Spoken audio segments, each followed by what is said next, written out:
जय श्री महाकाल, श्री शिवाय नमस्तुभ्यम। कैसे मेरे प्यारे दोस्तों, आशा करती हूँ कि आप सब लोग अच्छे और स्वस्थ होंगे।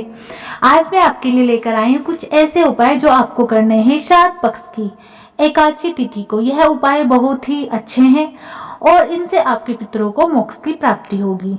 तो यह वीडियो अंत तक देखें और अपने पितरों को प्रसन्न करने के लिए यह सभी उपाय आप अवश्य करें। तो यह सारे उपाय मैंने पंडित प्रदीप पिसाई जी की वीडियो देखकर या उनकी कथा सुनकर ही यह सारे उपाय आपको मैं अच्छे से समझाने की कोशिश करूंगी। अब हम बढ़ते हैं अपने उपाय की तरफ। उससे पहले मैं आप सभी से अनुरोध करूंगी कि कृपया अगर आप मेरे चैनल पर नए हैं, पहली बार आप मेरी आवाज़ सुन रहे हैं, तो मेरे चैनल को सब्सक्राइब अवश्य करें ताकि मुझे मोटिवेशन मिलता रहे और मेरी इस तरह की हर नई वीडियो आपको हमेशा सबसे पहले मिले। तो हम बढ़ते हैं अपने उपाय की तरफ कि इस उपाय में आपको करना क्या है।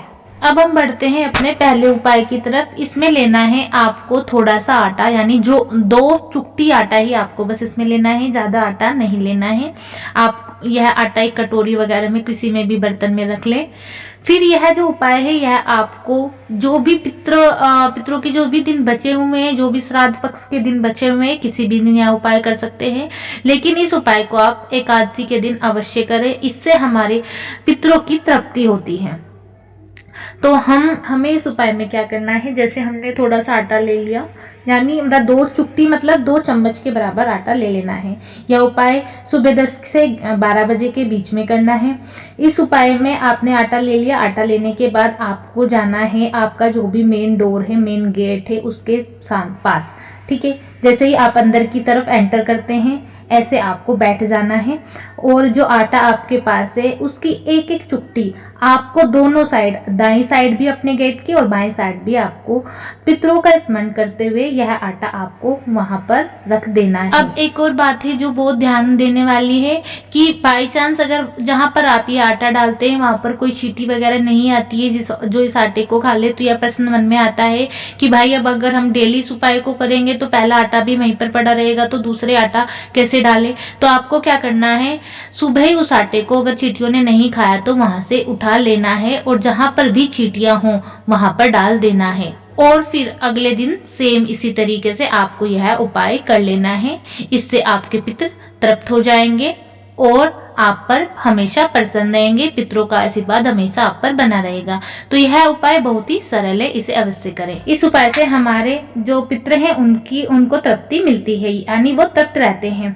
फिर बात आती है कि अगर भैया ये किसी ने नहीं खाया, मतलब अगर चींटी वगैरह वहां पर नहीं आती है तो यह आटा वहां पड़े रहेगा अगले दिन भी अगर हम इस उपाय को करें। तो इस आटे का हमें क्या करना है, तो मैं आपको बता दूं, अगर आपने जहां पर आटा डाला है वहां पर चींटियां वगैरह नहीं आती है तो आपको खुद से आटा उठा लेना है और फिर जहां पर चींटियां वगैरह हो वहां पर इसको डाल दे ताकि चींटियां इसको खा लें आटे को। और फिर दूसरे दिन आपको सेम इसी तरीके से उपाय करना है। ध्यान रहे ये उपाय सुबह के यानी दोपहर के 10 से 12 बजे के बीच में आपको कर लेना है। सुबह सुबह मतलब सुबह सुबह नहीं, 10 से 12 बजे के बीच करना है, क्योंकि यही समय हमारे पितरों का होता है।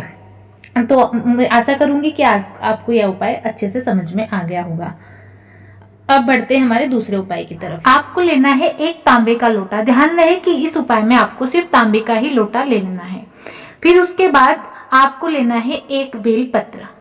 बेलपत्र कहीं से भी कटा फटा नहीं होना चाहिए, खंडित बिल्कुल नहीं होना चाहिए, बिल्कुल साफ सुथरा सा बेलपत्र आपको लेना है।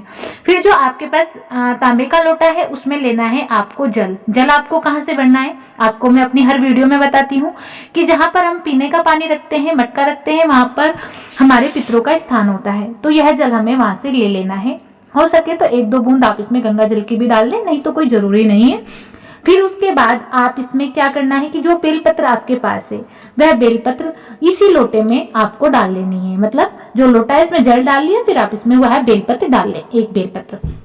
फिर आपको दोनों हाथों से यह लोटा पकड़ लेना है और आपको घूमना है। मतलब आपको अपने पूरे हर घर के मतलब अपने घर के हर एक कोने में, हर कमरे में, सिर्फ शौचालय और जो आपका बाथरूम है उसको छोड़कर आपको घर के हर एक कमरे के में घूमना है। हर कोने में आपको घुमाते हुए इसको लेकर बाहर निकल जाना है और फिर जाना है आपको किसी भी पास के शिव मंदिर में। ठीक है, शिव मंदिर में जाने के बाद आपको शिव मंदिर में जहाँ पर भी शिवलिंग होगी वहां पर आपको जाना है, वहां पर बैठ जाना है उत्तर दिशा की तरफ मुंह करके। फिर आपको दोनों हाथों से वह जो जल का लोटा है वह हाथ में ले लेना है, वह बेलपत्र आपको भोले बाबा को समर्पित कर देनी है और फिर श्री शिवाय नमस्तुभ्यम या ओम नमः शिवाय का जाप करते हुए आप यह जल भोले बाबा पर समर्पित कर दें।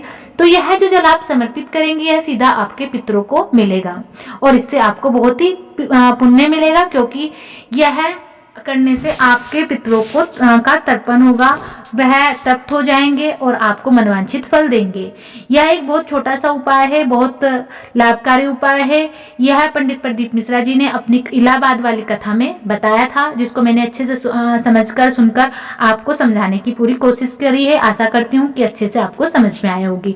लेकिन आपसे फिर से अनुरोध करती हूँ कि प्लीज कमेंट में भी श्री शिवाय नमस्तुभ्यम या ओम नमः शिवाय अवश्य लिखें और वीडियो को लाइक कमेंट करना बिल्कुल ना भूलें, शेयर अवश्य करें। अब हम बढ़ते हैं अपने तीसरे और आखिरी उपाय की तरफ कि इस उपाय में आपको क्या करना है।